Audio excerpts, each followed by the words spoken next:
Shalom, apa kabarnya? Saya percaya kita semua dalam keadaan sehat karena perlindungan Tuhan atas kita. Walaupun masih beribadah di rumah masing-masing, saya percaya tidak akan mengurangi kuasa atau berkat ibadah bagi kita semua. Nah, masih di tahun pemurnian, tema kita di tahun ini, saya akan menyampaikan firman Tuhan dengan judul tujuan guncangan bagi kita.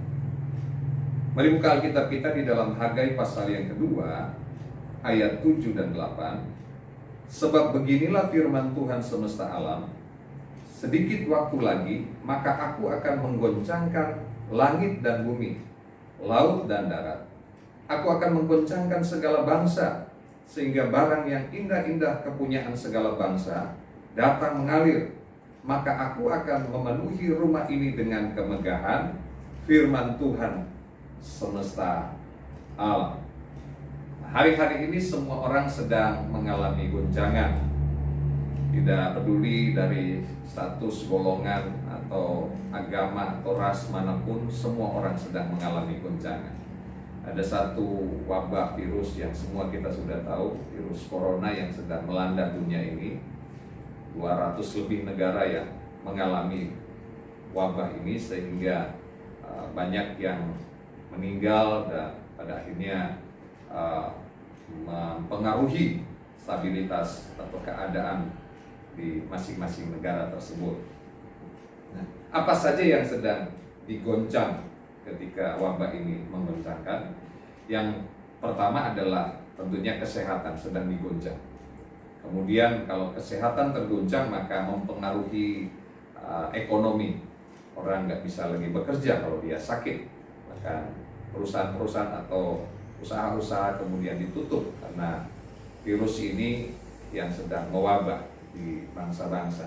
Dan kalau ekonomi terganggu maka ada goncangan bisa mempengaruhi stabilitas keamanan. Nah, tapi kita berdoa supaya bangsa kita tetap aman. Katakan amin.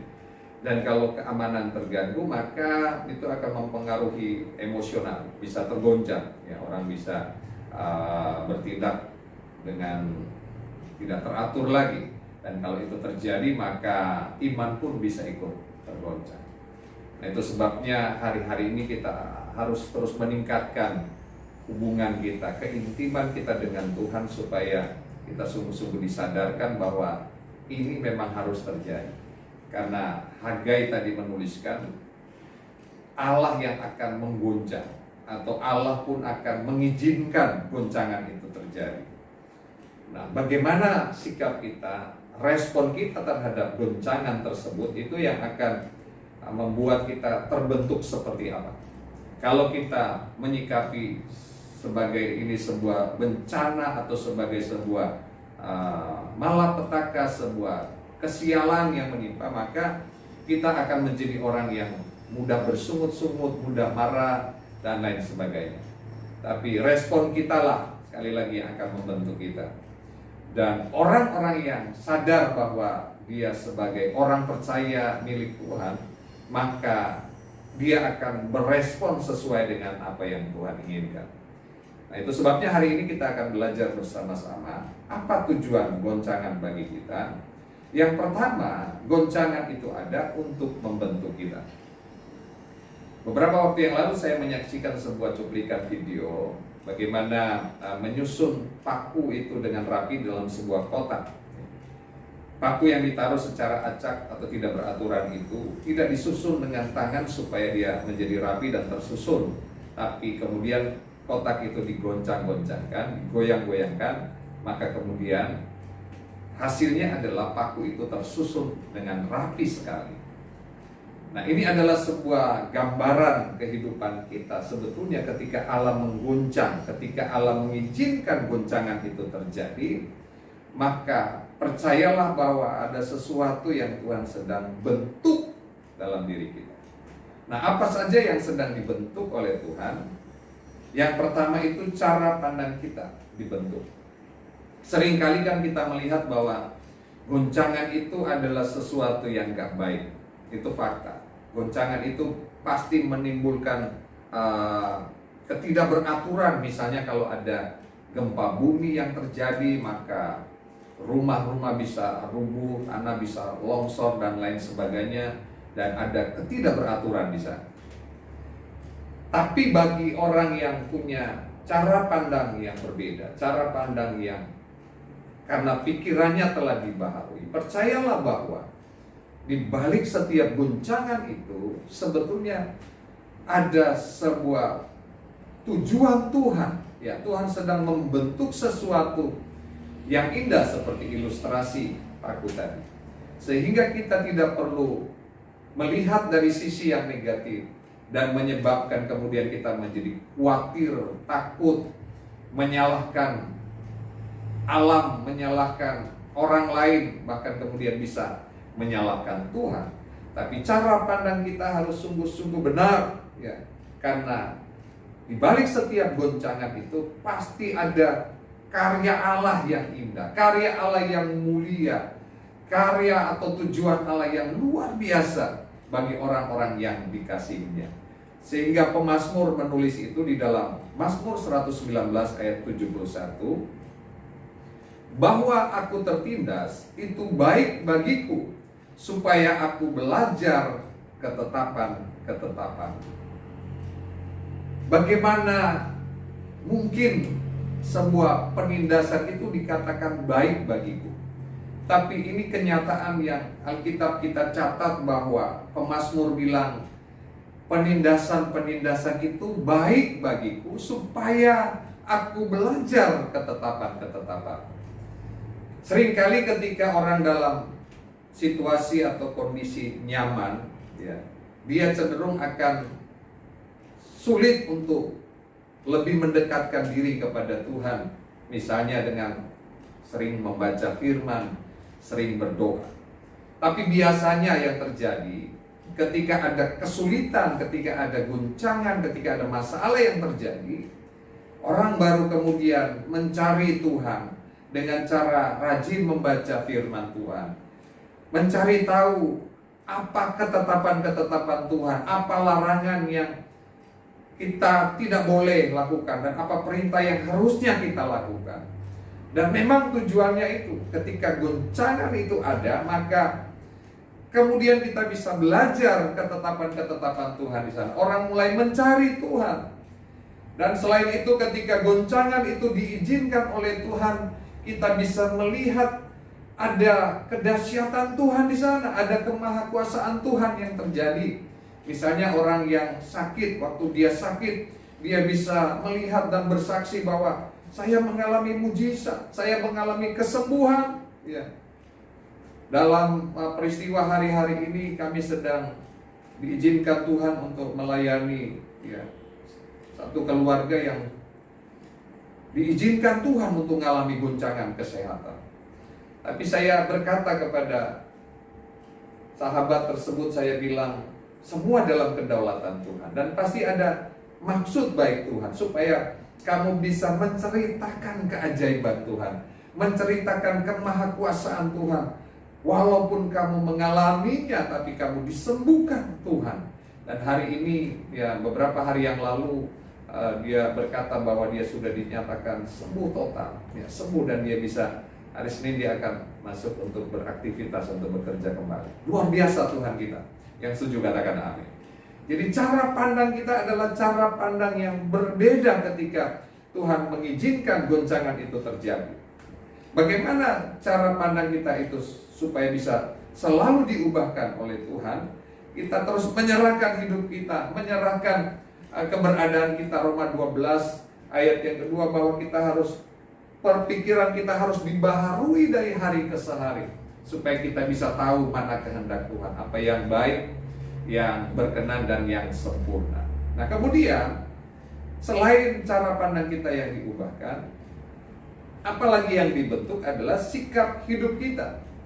Sikap hidup yang sadar dan berjaga-jaga di dalam 1 Petrus 5 ayat 8. Yang pertama itu sadar bahwa hidup ini tidak akan selalu berjalan mulus, bahwa akan ada kerikil, akan ada guncangan, akan ada kesulitan yang akan kita hadapi. Karena Alkitab sudah menubuatkan bahwa hari-hari terakhir ini akan ada masa yang sukar. Ya, kalau disebut masa yang sukar artinya bukan masa yang mudah dilalui, bukan musim yang manis selalu, tapi musim yang sukar. Yang sukar artinya bahwa itu nggak sesuai dengan apa yang kita harapkan. Dan itu terjadi. Sehingga dalam perumpamaan di dalam Matius pasal 7 ayat 25 kita membaca di sana. Kemudian turunlah hujan dan datanglah banjir, lalu angin melanda rumah itu, tetapi rumah itu tidak rubuh sebab didirikan di atas batu. Sadar bahwa akan ada hujan, sadar bahwa akan ada banjir, sadar bahwa akan ada angin yang bisa dengan tiba-tiba melanda bangunan rumah rohani kita. Kita harus terus sadar bahwa akan ada bahaya, akan ada bencana, akan ada masa yang sulit, masa yang sukar. Sehingga kita punya sikap hidup yang selalu sadar, siuma. Nah, kemudian kita juga harus berjaga-jaga dikatakan. Berjaga-jaga ini artinya kita harus selalu waspada. Kita mempertajam pendengaran kita, kita mempertajam penglihatan kita, melihat lebih jauh ke depan, bahkan kita mempersiapkan diri dengan sebaik-baiknya. Hari-hari ini saya melihat ada muncul kesadaran-kesadaran yang luar biasa di bangsa kita misalnya. Beberapa waktu yang lalu saya bersama anak saya keluar untuk berbelanja dan saya melihat ya hampir semua orang mengenakan masker ya.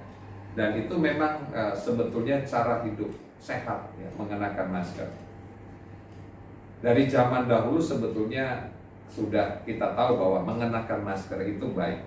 Selain kita menghindari polusi misalnya ya, di kota seperti ini ada banyak polusi dari pabrik-pabrik, dari mesin-mesin, dan kita menghindarinya dengan menggunakan masker. Tapi kesadaran itu belum begitu muncul. Tapi karena peristiwa goncangan wabah ini kemudian orang menggunakan masker. Bahkan orang-orang mulai berkreasi membuat masker-masker yang cantik, yang indah-indah.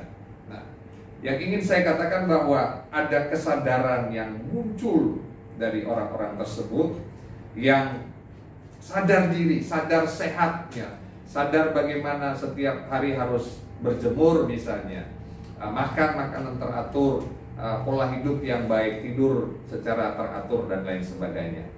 Ya, contoh masker itu kan berguna sebetulnya ya, selain dia menghindarkan kita dari penularan dan kita juga tidak menularkan ya. Kalau orang yang pakai masker kan dia nikmati sendiri. Tapi ternyata bahwa masker itu juga bisa mencegah kita untuk ngomong jelek tentang orang ya, untuk membatasi marah-marah misalnya karena ditutup ya. Ada yang bilang ya peduli amat, kalau mau marah ya maskernya dicopot dulu katanya. Dan masker juga katanya bisa membuat kita menjaga makan supaya lebih langsing. Enggak juga ya, kalau mau makan tetap maskernya dibuka. Tapi yang saya lihat yang menurut saya juga penting bahwa dengan menggunakan masker itu orang makin sadar diri, jadi nggak sombong. Kenapa saya bilang nggak sombong? Karena dalam sebuah di sosmed saya membaca ya, ada orang yang ditemukan, ini sosmed hoax namanya, ada orang yang ditemukan tiba-tiba pingsan ya, karena kelamaan pakai masker ya. Dia pakai masker kelamaan, dia mencium bau mulut sendiri, akhirnya dia pingsan. Nah, itu cuma candaan sebetulnya. Tapi saya melihat ada benarnya juga ya, bukan soal pingsannya. Tapi kita jadi sadar waktu kita pakai masker, kita nggak, kalau dulu kan nggak pakai masker itu, wah kita suka misalnya menghina gitu. Wah itu orang kok nggak merawat mulutnya gitu ya, kok bau ketika ngobrol sama dia. Tapi sekarang ketika kita pakai masker, kita jadi tahu, oh ternyata kita juga bau ya ketika kita menggunakan masker tersebut. Nah kita nggak sombong suka menghina orang lain. Nah ini hanya intermezzo saja. Tapi artinya bahwa kita sadar diri untuk menggunakan masker. Nah, dengan sebuah goncangan ini kita punya sikap hidup yang selalu waspada. Karena ternyata bahwa hidup ini nggak selalu nyaman, nggak selalu berjalan mulus. Ya, ilustrasi klasik yang sering kita dengar tentang monyet, ya. Monyet itu kan semakin goncangan anginnya kencang, dia semakin berpegang erat pada ranting atau dahan pohon, ya, supaya dia nggak jatuh. Tapi begitu angin sepoi-sepoi datang, dia tertidur, akhirnya dia bisa jatuh dari pohon tersebut. Nah, kita diizinkan atau Tuhan sendiri yang mengguncang kita supaya kita berpegang erat, seperti bangunan rumah rohani kita yang dibangun di atas dasar Yesus Kristus yang adalah batu karang yang teguh. Seperti kita yang sedang berpegang teguh pada janji-janji Tuhan, pada firman Tuhan, maka saya percaya sikap hidup kita terus dibaharui dari hari ke hari. Kemudian apa saja yang dibentuk oleh Tuhan selain cara pandang kita, sikap hidup kita? Yang berikutnya adalah pertobatan kita. Saya percaya dengan peristiwa yang sedang terjadi ini, ya, kalau saudara melihat, ya, itu di sosmed begitu banyak video-video bagaimana orang-orang yang di jalan-jalan mereka berdoa, mereka mencari Tuhan, mereka berteriak, berseru kepada Tuhan, memohon ampun kepada Tuhan, berbalik dari jalan-jalan yang jahat. Dan saya percaya itu juga terjadi bagi umat Tuhan, bagi kita semua hari-hari ini. Kita semakin disadarkan bahwa sebetulnya kedatangan Tuhan sudah tidak lama lagi, sehingga kita lebih sungguh-sungguh bertobat, kita lebih sungguh-sungguh mencari Tuhan, kita lebih sungguh-sungguh meningkatkan hubungan kita dengan Tuhan. Ya. Saya bersyukur, ya, melalui peristiwa ini, ya, bersyukurnya kita semua. Jam-jam doa kita ditambah, ya, kami yang tadinya cuma jam 5 pagi, kemudian ada doa pribadi masing-masing, sekarang di gereja, di pastori, jam 5 pagi udah doa, kemudian jam 12 siang doa, kemudian jam 5 sore doa, jam 9 ada doa sepakat. Wow, itu luar biasa. Kalau dulu mungkin hanya pengumuman setengah 10 malam ada doa bersama, ketemu di udara, tapi hari ini itu terwujud, ya, melalui Zoom kita lakukan, kita bersama-sama berdoa sepakat. Ada jam-jam doa. Saya berdoa supaya ini bukan hanya temporer, tapi ini akan terus kita lakukan, ya, dengan segala kesibukannya. Nanti setelah wabah ini berlalu, kita akan tetap punya jam-jam doa, bahkan kalau perlu kita tingkatkan. Ada sikap hidup yang bertobat sungguh-sungguh. Kalau mungkin dulu kita banyak menghabiskan waktu dengan hal-hal yang gak berguna, ya, nonton sinetron, drama Korea dan lain sebagainya. Hari-hari ini kita gunakan, mumpung di rumah, kita baca firman, ya, anjuran supaya, himbauan supaya baca firman, 1 pasal 1 hari kita lakukan, bahkan kita tambah, ya, 2 pasal, 3 pasal, kita tambah jam-jam doa kita. Kita sungguh-sungguh berkomitmen untuk meninggalkan kehidupan yang lama, untuk hidup baru di dalam Tuhan. Ada sikap pertobatan yang luar biasa yang kita lakukan. Karena pertobatan itu adalah menjadikan Yesus sebagai dasar dari kehidupan kita. Yesus sebagai satu-satunya dasar dari bangunan rohani orang percaya. Dalam 1 Korintus 3 ayat 11 dikatakan, karena tidak ada seorang pun yang dapat meletakkan dasar lain daripada dasar yang telah diletakkan, yaitu Yesus Kristus. Melalui goncangan yang Tuhan izinkan atau Allah sendiri yang menggoncangkan, kita semakin disadarkan bahwa kita harus sungguh-sungguh hidup benar. Kita harus sungguh-sungguh hidup dalam pertobatan, ya. Hidup dalam sikap hidup yang metanoia, berbalik 180 derajat. Dari kehidupan lama, kita mau hidup baru di dalam Tuhan. Life like Christ. Di dalam Roma 12 ayat yang kedua berkata, janganlah kamu menjadi serupa dengan dunia ini, tetapi berubahlah oleh pembaruan budimu, sehingga kamu dapat membedakan manakah kehendak Allah, apa yang baik, yang berkenan kepada Allah, dan yang sempurna. Ini saatnya untuk kita memperbaiki diri, kita bertobat. Yang mau bertobat katakan amin. Ya. Boleh toel kiri kanan atau suami istri bilang, bertobat Pak, bertobat Pak. Udah waktunya kita bertobat. Gak boleh main-main lagi dengan dosa, ya. Kemudian kita perbaiki ibadah kita. Kita sementara ibadah di rumah masing-masing, suami berfungsi jadi imam, kita perbaiki ibadah kita. Ya, jam-jam doa kita tambah. Bahkan kalau perlu disertai dengan doa dan puasa, wah itu lebih luar biasa. Kemudian kita perbaiki pelayanan kita, ya, pelayanan terhadap keluarga misalnya. Waktu lebih banyak bersama keluarga. Suami menunjukkan bagaimana cara melayani istri dengan baik. Istri menunjukkan pelayanan terhadap suami dengan baik. Mungkin di waktu-waktu yang lalu, ya kalau istri yang kerja misalnya, bangun pagi nggak siapin apa-apa udah berangkat kerja, tapi hari ini berfungsilah dengan baik, ya mumpung masih di rumah, buatin kopi atau apapun. Ya, ini lagi puasa ya, nggak boleh buatin kopi. Nah, kemudian apalagi yang kita perbaiki? Hubungan dengan sesama, hubungan dengan anggota keluarga, yang terlebih lagi hubungan kita dengan Tuhan. Perbaiki hubungan pernikahan kita perbaiki, bertobat semuanya, bertobat secara total, secara menyeluruh dalam kehidupan kita, supaya kita berkenan kepada Tuhan. Itu yang pertama. Jadi tujuan goncangan itu adalah untuk membentuk kita. Yang kedua, tujuan goncangan itu adalah menghasilkan penuaian. Katakan bersama saya, menghasilkan penuaian. Wow, ini dahsyat. Percayalah bahwa di balik goncangan itu ada penuaian yang terjadi. Hagai pasal 2 tadi ayat yang ke-8 berkata, Aku akan menggoncangkan segala bangsa, sehingga barang yang indah-indah, kepunyaan segala bangsa, datang mengalir. Maka aku akan memenuhi rumah ini dengan kemegahan firman Tuhan semesta alam. Saya percaya ini merupakan sebuah gambaran. Hari ini kita tidak akan melihat barang yang indah-indah lagi itu. Fokus kita bukan kepada barang. Tapi saya percaya di balik goncangan ini ada penuaian jiwa-jiwa besar yang akan terjadi. Yang setuju katakan amin. Wow, gereja akan menuai. Gereja bukan bicara gedung lagi, ya. Gereja bukan bicara organisasi, tapi gereja bicara tubuh Kristus yang akan banyak menuai jiwa-jiwa melalui peristiwa goncangan yang Tuhan izinkan terjadi. Percayalah, di balik goncangan yang sedang kita alami ada pembentukan Tuhan atas kita, dan penuaian besar pasti terjadi. Ya.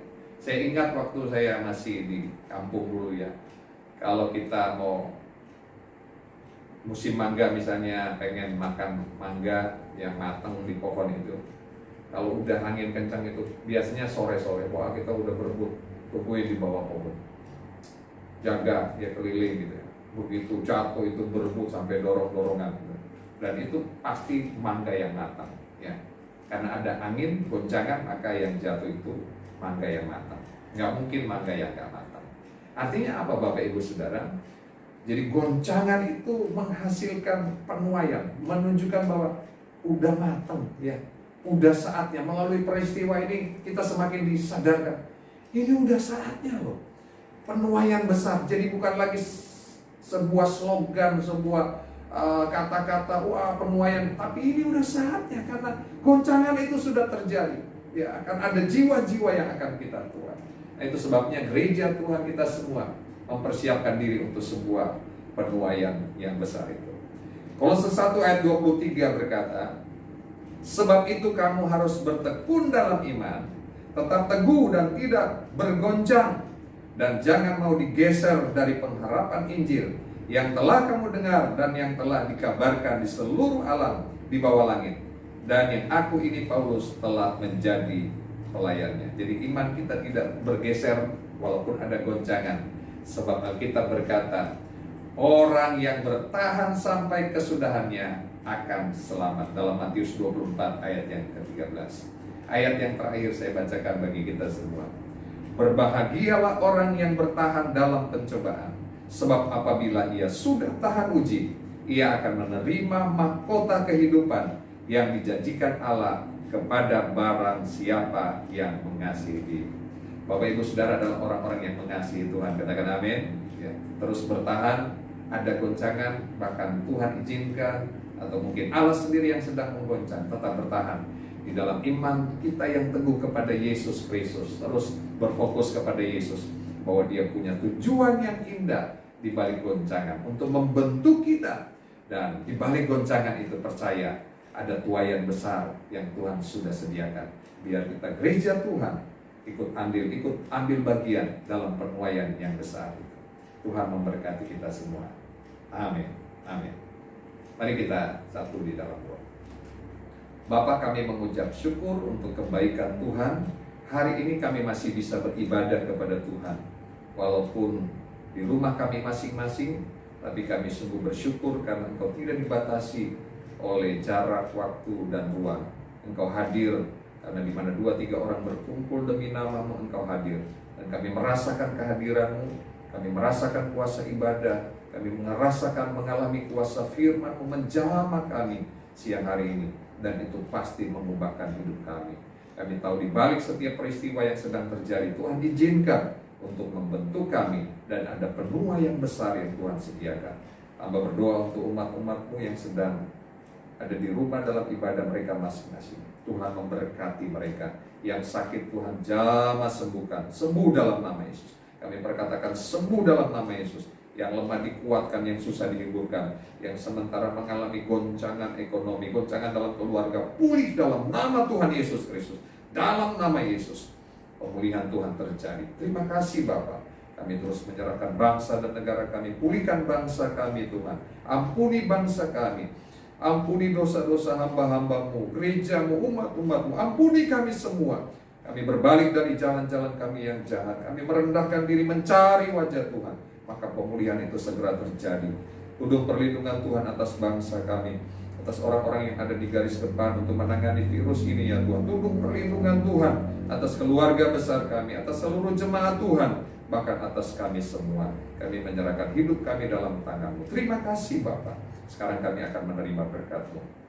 Kekasih-kekasih Kristus, terimalah berkat anugerah dari Allah Bapa, cinta kasih dari Tuhan kita Yesus Kristus, kekuatan penghiburan dari Allah Roh Kudus menyertai kita mulai siang hari ini bahkan sampai selama-lamanya. Terimalah segala berkat ini di dalam nama Tuhan Yesus Kristus. Semua yang percaya diberkati Tuhan katakan bersama, amin. Selamat hari Minggu, Tuhan memberkati. HW antusias, yes, yes, yes, haleluya. Tuhan Yesus memberkati kita semua.